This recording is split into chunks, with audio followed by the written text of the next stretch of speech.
Support for Iowa Catholic Radio and Making It Personal is provided by Sarah Vocations Ministry. Learn more at joinserra.org. Making It Personal with Bishop William Joensen on Iowa Catholic Radio and iowacatholicradio.com. Welcome to Making It Personal with Bishop Joensen. I'm Antonio Bañuelos, sitting for Jean Thiel. On today's show, Bishop is on the road at the International Knights of Columbus Supreme Convention in Quebec, Canada. Our guest is John McGee, Iowa Knights of Columbus State Deputy. Bishop Joensen, welcome. Antonio, you have such great versatility here. You do it all, right, as well. So your radio personality and things, you serve the diocese. But here in Quebec City, in your role as one of the Supreme Directors of the Knights of Columbus, so we at Des Moines and Iowa has a certain interconnection, and I'm pleased to be with John McGee as well, the State Deputy, familiar face and friend to us and to the Diocese of Des Moines and all the 4 dioceses of Iowa as well. So, il faut parler français. I don't know that we have to speak French, no, but the Quebecois, but they're certainly indulging us, English speakers here in many ways. And this historic city, so marvelous on the St. Lawrence River, that was really a portal through the exploration of the North American continent and the missionary zeal spreading the faith in a beautiful way. And we're reminded in many of the talks that this is the 350th anniversary of the planting of the church in North America. Bishop Francois Laval, particularly a missionary bishop, and did so much. So there's so much history around us, but a lively culture too. And the Canadians, I think, indulging us on lots of levels. So appreciate the chance to be with you. Antonio, you took a road trip with your family to get here, didn't you? Yeah, we drove 22 hours. So that's called good family therapy. You and Myra are still speaking, and your daughter Katya. We're speaking less and less as we get out of town, but then we start trying to speak French, and that's when we stop. Yeah, it's like Espanol, France Spaniel. Instead of Spanglish, you Spank French. Spank French. Yes. and John McGee, also from Perry to Quebec City. Perry. Perry, yeah, way. So you had a kind of a circuitous. Yeah, we also had the 22-hour drive with our family. Now we have 3 of our 4 children up with us here in Quebec, so that's exciting. Yeah, so they get to experience when the meetings are going on and just go out on their own. And well, my 2 daughters get to enjoy the ladies' luncheon and a lot of the ladies' activities. And my son, Sean, gets into broadcast engineering. So he's actually planted himself in the sound booth and is really hands-on with a lot of the AV needs going on here at the convention. So it's neat to see him living out his faith, really, as a 23-year-old man at the Knights of Columbus Supreme Convention, hands-on through AV. It must be a proud father to see this happening. It's neat to see it, you as well. John, how the Knights of Columbus for you? Were you exposed as a young man, or is this something that came a little bit later on? Well, I would technically be a 4th generation Knight of Columbus. My great-grandpa and then my grandpa and my dad were all Knights. Grand Knight is the farthest up that they had become. So I was around it. You know, I always say I was voluntold a lot of things when I was growing up as a kid, and I think that helped me become to see the value of servanthood. You know, Dad took me to a lot of different things. We went out and helped with the fundraisers at the local county fair. We helped convert an old Catholic high school into some apartments and spent the summer working with the Knights of Columbus. Was that in Iowa? Or that was up in my hometown of Cresco. Cresco, yeah. So Notre Dame Parish, Notre Dame High School, when that closed, the Knights of Columbus were instrumental in doing all the labor to convert those to apartments. Okay, so migrated from the Archdiocese of Dubuque here as well. And Antonio, for you as well, was this something, did family as well? Are you actually my wife made me. So her family was very involved in the Knights of Columbus back in Mexico. Mine wasn't. So when we got married, she mentioned, I always wanted to marry a knight. And I said, well, you should have told me that before. But she finally convinced me actually to 4 invitations to join. And finally, Phil Munoz from Our Lady of the Americas one day came and said, Antonio, now is the time for you to join. So I joined. That was in Los Caballeros de Colón. Los Caballeros de Colón. So we started. I started actually at the Basilica of St. John. Then we started the Hispanic Council in Our Lady of the Americas. So I've been a knight for 20 years now. So your spiritual fatherhood planted in that way as well. Yes. So excellent. So we're winding down here a little bit here. I wanted to just quickly, though, Antonio, say thank you for your service as a Supreme Director and your involvement in Iowa with the Knights of Columbus. Thank you. It's a joy. 5 years, and maybe we'll pray and lobby that you'll get one more term. Let's pray and lobby for 1 more 3 years. So, sounds good. So we're going to take a quick break. When we return, we'll visit with John McGee, Iowa Knights of Columbus State Deputy at the 142nd Supreme Convention for the Knights of Columbus. You're listening to Making It Personal with Bishop Joensen on the Iowa Catholic Radio Network and the Spirit Catholic Radio Network. Support for Iowa Catholic Radio comes from independent realtor Chris Foster. Chris has served clients with everything real estate throughout Iowa since 2019. 641-891-8178 or online at the 4saleia.com. Support for Iowa Catholic Radio comes from Fitness by Design, your neighborhood fitness studio located in Des Moines, offering PH or fitness classes, private and semi-private training, Beamer, and massage. Learn more at fitnessbydesigndm.com, 515-770-3844. At Intervisions Healthcare, we see patients with unplanned pregnancies from ages 12 to 43. An unplanned pregnancy is traumatic at any age. For that reason, we specialize in educating, encouraging, and empowering vulnerable and at-risk mothers facing an unexpected pregnancy with the medical information and services necessary for them to make an informed decision. For more information on the free medical services at Intervisions Healthcare or to support our mission or become a volunteer, visit ivhcare.org.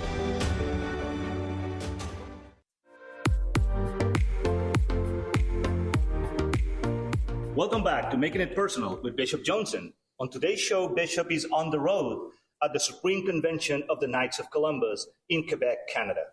Our guest is John McGee, Iowa Knights of Columbus State Deputy. Thank you for hanging with us. Oh. So, you made the little joke about Perry, Iowa. But Perry, certainly has been through so much in the past years. And it's been quite a journey, to say the least, between the school shooting and the Tyson plant closing and all of the struggles that way. But it's really been a neat journey of faith. And St. Patrick Parish there. Yes. Father Lito has done an awesome job of leading us through the challenges that way. And it's grown me spiritually a little bit as well. Okay, just unpack that for us. Okay. A little more. Yeah. So, as the state deputy of the Iowa Knights of Columbus, I also, my full-time job is running radio stations. So I do run a 3-station group that's based out of Perry. And obviously, when the tragedy of January 4th took place in Perry, it was as a radio station, we were extremely busy, working with staff and employees that were personally affected, that had family in the school involved in it, have been around the community for many, many years. Sean Kinney, example, stepped up and did a great parishioner of St. Pat's, did an awesome job of leading us. But 36 hours into it, when things finally start to settle in a little bit, I woke up Saturday morning. So your people were traumatized themselves. Very, very, very. Family. Yes, exactly. So it was a full community. People don't realize how much it's intertwined. You hear about these things in the national news and you think, okay, it will never happen to us. But then you start realizing, for instance, the shooter, I'm on boards with his father, so it's very, very close that way. But from a spiritual point of view, it really kind of walked me on a neat, trusting journey when you look back and reflect on it. At the time, it didn't necessarily feel that way. But, when you look back on it, I woke up Saturday morning after things had kind of taken a breath. And I said, okay, Lord, you put me in here as the leader of the Knights of Columbus, as the leader of the local radio station. What do you want me to do with this information? And he said, John, trust your brother Knights. I put brother Knights in your life for a reason. So I went back through and I looked at some of my contacts and I looked at different people that I had been on the journey with as the Knights of Columbus. And actually, Supreme had sent out 2 different representatives to our different meetings. One is based out of the person I work with, my coach, really, my regional growth director, was from Littleton, Colorado. So he was a police officer during Columbine. So I had a good conversation with him on Saturday morning. He really walked me through kind of what to expect, how to help serve the community. And then the other one was a gentleman named John from Supreme. He's a trainer with Supreme. He came in for one of our meetings, and he is from Newtown, Connecticut. So he was dealing with that a year later. So you've got to put people in your life to help you through these processes at specific moments. Okay, and so then the Knights did step up, and you felt that they were... We had some great participation and some sponsorship money coming in to help from the Knights across Iowa as well. But just from emotional support, I was getting phone calls and text messages from Brother Knights all around North America, all around the United States, right after that event, checking in, making sure that we were doing okay and seeing what we needed. Yeah, like you say, just that human solidarity, being present, the non-judgmental of the parents, 100% involved in all of that. So tremendous. Great. I think it's interesting how much bigger Knights is than people realize. Say more. Okay. So when you're here, right? So when you're here, we were at a mass of almost 2,000 people yesterday, and 50 some bishops and 100 plus priests. But so you can start local. Obviously, we all have our impact as our local councils in our local parishes, both in the Des Moines diocese, but on the diocese all around Iowa. And you start to see as a state deputy, you get to travel. You get to see the impact that we're having as we help with everything from just simply being there for our religious ed programs to help with safety as kids are getting in and out of cars on a Wednesday night. Our brother nights are helping with that process, to seeing us raise funds with the CPID program and those type of things to help our parish communities. You really get to see that on unpack that acronym. Not everyone. CPID, so people with intellectual. It's our Tootsie Roll program. Most people know about it as the Tootsie Rolls out there, but it's helping people with intellectual and physical disabilities basically get the support they need. Okay. So do different councils have different personalities and profiles? And you probably get to see this as you go around the state. Oh, yeah. They've all got strength areas. Yeah. And Antonio, that's a different personality. Exactly. Antonio, in all reality, though, yes, different councils have different personalities based on the strengths of their membership, right? I mean, what are their passions? What are things that they're excited about? And the needs of the parishes they serve. To see them actively partner with our parish priests is exciting. Some councils do that a lot better than others. But it depends on the priest, right? Yep. As well. And that's what makes the personality. Yes. That's what makes the personality. Yes. When you think about it, is they're feeding off of their parish priest and meeting the Father's needs. Yesterday, Supreme Night, Patrick Kelly spoke to us, gave pretty much a 90-minute address, but it was interspersed with so much video and personal stories and things. Disaster relief was one of those. Think of the Maui fires and Lahaina. When you start looking at all of in Iowa, Yeah, we've really stepped up in Iowa. We've given out over $17,000 in aid for the tornadoes, the flood victims that have taken place, and that's come fed through from our councils. Our Iowa Charitable Knights of Columbus Foundation has helped with that as well, but it's mainly funded by our local councils, giving back and helping other councils, helping other parishioners. And the nice thing about the way that we do our disaster relief, they come in $100 gift cards. And they're open to any parishioner, any Catholic. They don't have to be knights or anything. We're there to help serve our parishes. Okay, for targeting our Catholic faithful in that way. All right, good. And I'm certainly familiar with your work with pregnancy resource centers and some of the ultrasound machines and that. We've given out, Antonio, you can probably speak to it. I'm looking through my notes. Ultrasound. We just did another ultrasound recently. We did another ultrasound was in Sioux Center. Yep. That's the last one we did. We're working on another one, but I believe we have 33. We have placed 33 ultrasound machines in Iowa. And actually, the very first ultrasound machine, I don't care what Florida says, Iowa was the first one. They were on Eastern time, so that's why they said first. Iowa was the first one. Iowa Informed Choices in Iowa City. And how any woman has a right to know the medical decisions and have the full picture, literally, of what this entails, and that there's a life that she's the vessel for, in this beautiful way. We today are celebrating, or this week we have special mass here in Quebec for Saint Anne and Joachim, the grandparents of Jesus. But Anne bearing Mary and her own beautiful mass this morning. They're tremendous.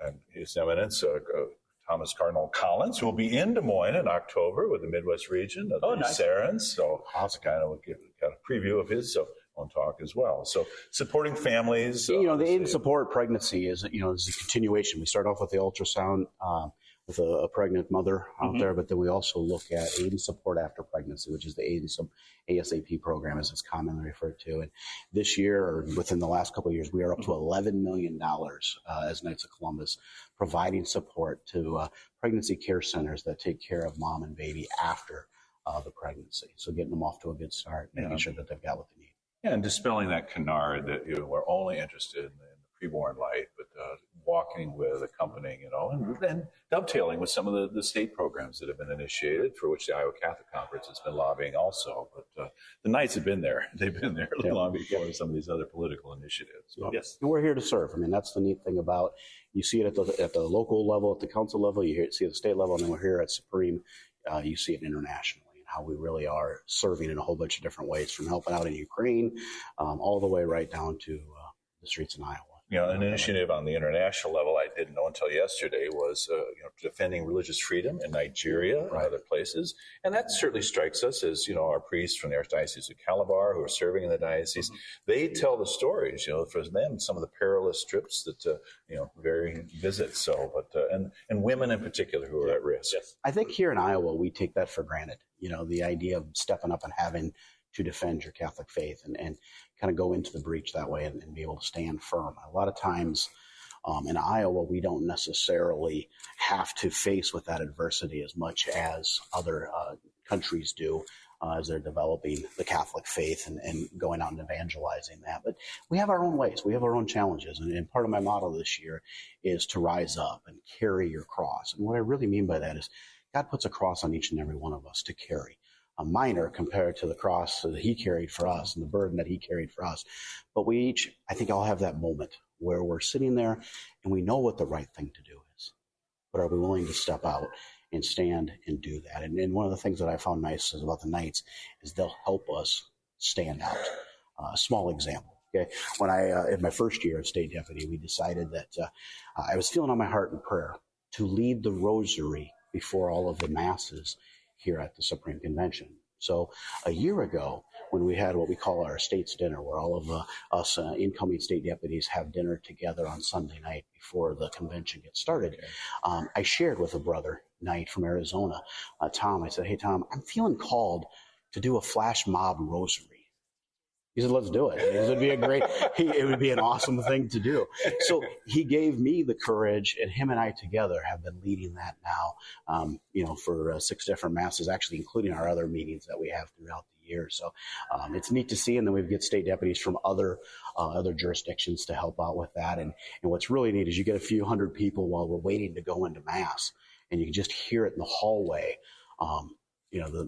Saying the mysteries of the rosary. It really does do a great job of bringing people into focus. And it's just a small example of having the courage to step out. And I encourage our councils with the Carry Your Cross to basically go out there and do what you know you need to do. Make sure that you're in line with your parish priest, but do what you know you need to lead. Mm-hmm. And I think, even in Iowa, we're not facing the same kind of outright persecution, but it's a more subtle and moral thing. We're kind of a generic Christian culture, and the Protestant and others are settled. But no, we're very much, to be able to speak truth, because, Iowa nice, that we don't always want to kind of bear that. And it's not that we want to be in people's faces or, unleashing that. But I think there is a kind of courage that's called for, to give witness. And one of the best ways you can do that is just by standing up and doing what you know you need to do. Mm-hmm. Go ahead. No, just... very good. You mentioned the state's dinner, but last night was the bigger version of the state's dinner, which brings us a question. The Iowa song that's selected, I don't recognize that song. That is actually the official song of Iowa. Every year it's not very catchy. It's not. I think of the Iowa corn song. Oh, yeah. It's not groovy. No. Okay. They were thinking about doing the Iowa fight song, but I heard you say not on my watch. I wonder how the Michigan fans felt about the Michigan State right, exactly. being sung. So, Antonio, for you as a Supreme Director, what kinds of things maybe are going beyond the scenes at the higher level, or the vision for what they're to be about? The whole theme of On Mission is certainly in accord with Pope Francis and where we are as a Eucharistic people too, and that call like Cardinal Tagle at the end of the Eucharistic Congress. So can you elaborate there? Yes, well, on the Board of Directors, there's 27 members, including all the Supreme officers and many from different jurisdictions, from the Philippines, Mexico, Canada, United States. We have one from Poland right now. So we look, as you say, as a big picture. For example, the project to the restoration of the Baldacchino in the Vatican. So the Supreme Knight brings that to the Supreme Directors and says, is this a project you think is worthwhile? Well, yes, it is. Well, guess what? Now that we're almost done, now we want to do the altar of the chair of St. Peter. It's like, okay, we'll go for it. But each when we're seeing all this, the idea of the aid and support after pregnancy, those are the things that are discussed there. But also we see, how are we going to bring the Knights to the 150th anniversary, which is going to be in 2032? What are we going to do to have a contemporary, modern, attractive fraternal organization? We're the largest fraternal organization, Catholic fraternal organization in the world, but how can we reach to more? We're 2 million members, there's 350 million Catholics just in the United States. That means we're missing still a lot. So we have the initiative for the Hispanic outreach. We're recognizing half of the young Catholics in the United States are Hispanic, 50% pretty much exactly. So we're making an initiative on the board to help out. What do we do? What initiatives we have? And I believe the most important one we have right now when we say we're on mission is the core initiative. To say many times the business meeting or the business aspect of the night is not very attractive to people. But if we make it a faith formation. I mean, that could be like Rotary or anything else. Pretty much, right? Yes. Yes. And that's the problem in some places. But now we're going to say, you know what? We're going to be all about faith formation. We have to do business because that's what we do. But we want to be first in faith as we are in charity. So we're going to bring that core initiative. We have a Bible study for men that every priest in Des Moines that has Hispanic ministry, and I tell them, I have a Bible study for men. They say, bring it. Give it to me. He's okay. I'm gonna bring him. Hang on, but just want to see if you want it. But this is catching a lot of the attention. So as Knights, we help in charity, but we also have to help our church in building faith. That's, they've spoken of the crisis of fatherhood and manhood and the identity that men are kind of adrift in many ways, and this is a great anchor for them. A way to feel, connected with other brothers who are aspiring for good things, who want to fulfill their vocation or even discern what that is in some ways. So Bible study, but that's one facet of CORE. That's just one. Yeah, there are others any as materials you want. We have a ton of materials in that.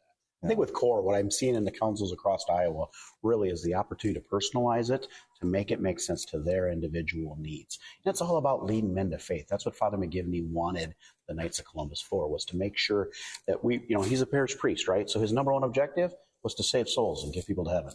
Yeah, Blessed Michael McGivney. By 32, he'll be Saint Michael McGivney. We hope, right? That's our prayer. But, we keep the prayer every day. But the spiritual enrichment and the growth and becoming mature men in Christ. Excellent. Right. So we're going to take another quick break. When we return, we'll continue visiting with John McGee, Iowa Knights of Columbus State Deputy at the 142nd Supreme Convention for the Knights of Columbus. You're listening to Making It Personal with Bishop Joensen on the Iowa Catholic Radio Network and Spirit Catholic Radio Network. Support for Iowa Catholic Radio is provided by the Sarah Vocations Ministry, including the St. Sarah Club of Des Moines and the Sarah Club of Council Bluffs. Sarah is an apostolate of the Worldwide Catholic Church dedicated to fostering and supporting priesthood and religious vocations. Sarahans strive to accomplish their mission through prayer, fellowship, and service to the bishop, priests, sisters, and all in religious formation, and in doing so to increase their own holiness. Learn more at joinsarah.org, joinserra.org. Thank you, Sarahans, for your support of Iowa Catholic Radio. Support for programming is provided by Gregory Waddle from Knights of Columbus Asset Advisors. Is your financial portfolio pro-life? Knights of Columbus Asset Advisors offers investment products designed for faith-based investors. Seek to align your faith and your finances with a portfolio that does not benefit from abortion, contraception, human cloning, or embryonic stem cell research. You can reach an advisor at 844-493-4010 or visit kfcassetadvisors.org. Knights of Columbus Asset Advisors is an SEC registered investment advisor. Investment products are not guaranteed and may lose value. Welcome back to Making It Personal with Bishop Joensen. On today's show, Bishop Joensen is on the road at the Supreme Convention of the Knights of Columbus in Quebec, Canada. Our guest is John McGee, Iowa Knights of Columbus State Deputy. And we found this quiet quartier in the Congress Center here in the heart of Quebec City. It's the great culture and livelihood, history, and so much. John, your own sense, you're in the second year of your stint as state deputy. The finish line is in sight. No, it's been a great journey, and yes, this is starting my second year. Okay, so that's fairly rapid turnover, right? Is that a challenge to provide the continuity of vision among the four dioceses in Iowa? Well, we've done a good job here in Iowa in the last probably 5 to 10 years to really start to get succession planning in place for the Knights of Columbus leadership. We're really meeting together as our officers and starting to figure out what's next and where we're going. So we look at it as chapters in the same book that way. Okay. All right. Well, good. And one thing we need to throw in here, Father Ross Parker will be upset with me if I don't mention, in terms of vocation director, but the 4 vocation directors, your great support of seminarians and vocations. I know myself, the prayers of Zachary Cousin Council and names, but the financial too as well. That just kind of enhances, the opportunity to get books and other things that are part of it. We're proud to be a supporter of the seminarians as well as our new priests and help out with your different convocations and different events that way.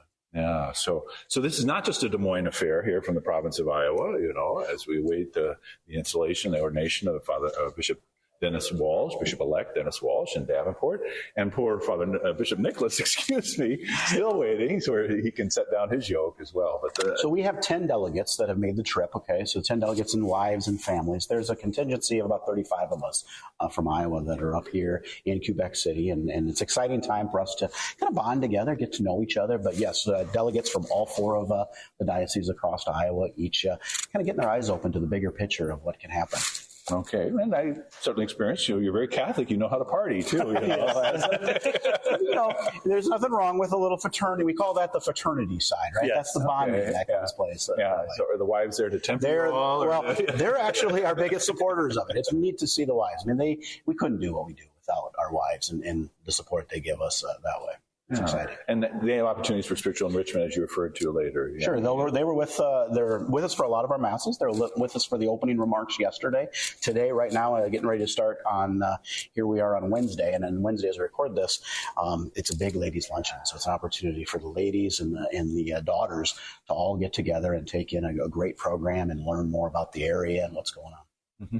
Because the female complement, the Daughters of Isabella, is not as big a movement that might be there, but also inspired in that same kind of Spanish character that is part of all of this as well. And Antonio, how is it that in Quebec City we're going to gather tonight as an Iowa contingent at an Irish restaurant? That's the place that had a private room. So we went into it. So Pat O'Keefe is here, so we had to respect that. So. You got McGee, you got O'Keefe, McKinney, Kevin McKinney from the Sioux City Diocese is one of our delegates. Yeah. Is there still, the simplification of the 4th degree uniform and the large decorative hats and things? It's a little bit more modest. So what's nice about that still a sore point for some?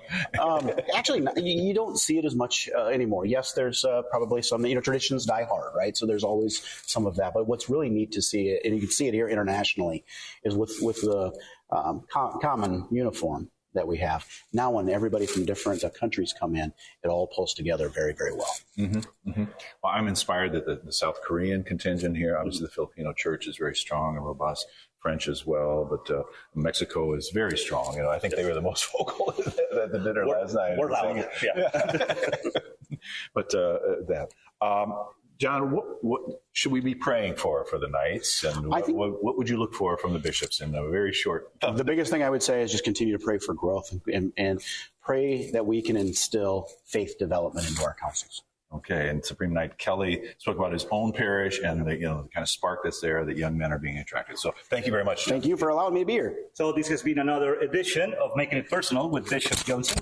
Thank you to our guests and all our listeners in Iowa, Nebraska, Wisconsin, or wherever you may be listening to the Iowa Catholic Radio Network and the Spirit Catholic Radio Network. You can hear Making It Personal with Bishop William Joensen every week on Iowa Catholic Radio and iowacatholicradio.com. Support for Iowa Catholic Radio and Making It Personal is provided by Sarah Vocations Ministry. Learn more at joinserra.org.